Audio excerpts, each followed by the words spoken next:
pulang kerja nggak sengaja dapat anakan tupai bolok.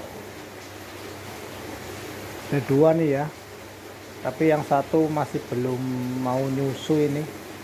Kalau yang satu ya dia udah mau nyusu ya tadi ya, lumayan.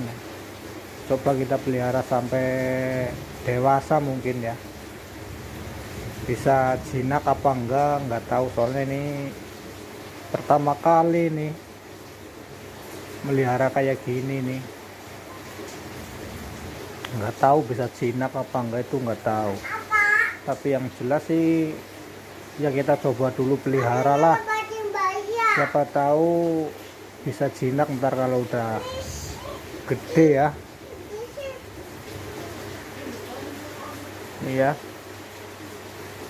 2 ekor anakan bajing, anakan tupai.